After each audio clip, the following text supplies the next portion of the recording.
അപ്പൊ രണ്ടും കൂടെ വഴക്ക് തുടങ്ങി കാണും. എങ്ങനെയുണ്ട് അമ്മ? അമ്മക്ക് ഈ കുടുംബം കലക്കുന്ന പരിപാടി നിർത്താനായിട്ടില്ല? ഞാനെപ്പോഴാണ് കുടുംബം കലക്കിയത്? നീ എന്ന് ഈ കുടുംബത്തെ കാല് കുത്തിയോ അന്ന് തുടങ്ങി കുടുംബം കലക്കാൻ തുടങ്ങി. എന്തുവാ നീ വന്നേ? അല്ല, എനിക്ക് ചോദിക്കാനുണ്ട്. എന്ത് ചോദിക്കാനാ? ഞാൻ ചോദിക്കട്ടെ, ഇവിടെ ചോദിക്കട്ടെ. അമ്മ ഇന്ന് രാവിലെ അടുക്കളയിൽ വന്നില്ലേ? വന്നു. അപ്പൊ ഞാൻ ഫോൺ ചെയ്യുന്നത് അമ്മ കണ്ടോ ഇല്ലയോ? അതിന് നീ ഫോൺ ചെയ്ത് കണ്ടെന്ന് പറഞ്ഞ എനിക്കെന്നാ? ഞാനവിടെ ചായ ചോദിച്ചു, അപ്പൊ നീ തന്നോ എനിക്ക്? ഞാൻ ചായ എടുത്ത് തന്നാലേ അമ്മക്ക് കുടിക്കാൻ പറ്റത്തുള്ളൂ. എടി, നീ എനിക്ക് ചായ എടുത്ത് തന്നാ കയ്യിലെ വളെ ഉരിപ്പുവോ? തന്നില്ലല്ലോ. എനിക്ക് സൗകര്യമില്ല. അതിന് ഏഷണി വെച്ച് കൊടുക്കുവല്ല ചെയ്യേണ്ടത്. അത് ശരി. അപ്പൊ ഒരു ചായ കിട്ടാത്തതിന്റെ പേരിലാണ് രാവിലെ ഞാൻ കാറ് കഴുകിക്കൊണ്ടിരുന്നപ്പോ അവിടെ വന്നിട്ട് ഇടാ എന്റെ ഭാര്യ എന്നെ സംശയിക്കണോ, അവള് കുണുകുണുവാൻ സംസാരിക്കുന്നു, മെസ്സേജ് അയക്കുന്നു, ചുമല ചുരിദാറിന്റെ നിറം പറയുന്നു. എന്റെ അമ്മോ, നീ ഞാൻ എന്തെങ്കിലും പറയുന്നത് കേട്ട് നീ നിന്റെ സ്വന്തം ഭാര്യ എങ്ങനെ അവിശ്വസിക്കാവോടാ? നാണം കെട്ടവനെ. അയ്യോ അമ്മേ, ഇനി ആരെങ്കിലും എന്തെങ്കിലും പുഷ്പനെ പറ്റി പറഞ്ഞോണ്ടല്ലോ നീ എന്തെങ്കിലും അവളെ സംശയിച്ച കാരണം തുറണം തരും ഞാൻ കേട്ടോ. അത് ശരി. അപ്പൊ വാദി ഇപ്പൊ പ്രതിയായല്ലേ? ആ ഉപദേശിച്ചതൊക്കെ മതി. എന്റെ ഫോൺ എവിടെ? ഫോൺ എടുക്ക. നിന്റെ ഫോൺ? ഫോൺ എടി പൊന്നു മോളെ, ഒന്നും പറയണ്ടടി. ഇവനെ എടുത്ത് വലിച്ചു കയറിയെന്നും പറഞ്ഞോണ്ടേ ഞാനെടുത്തില്ല. തലേന്റെ അടി പാത്ത് വെച്ചിട്ടുണ്ട്. നോക്കിയേ ഇതിനകത്ത് അവിടെ ഉണ്ടോ?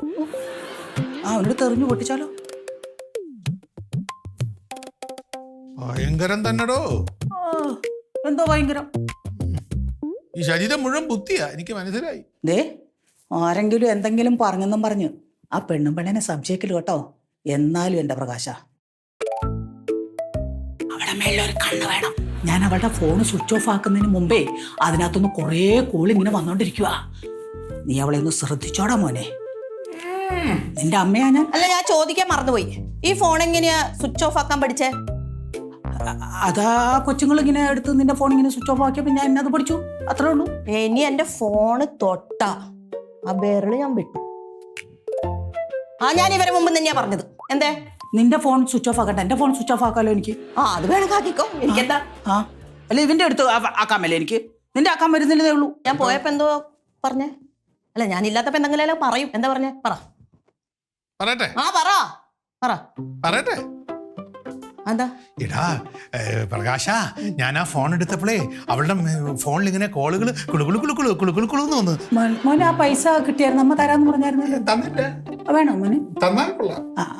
തരാട്ടോ, തരാം. എത്രയാന്ന് പറഞ്ഞു?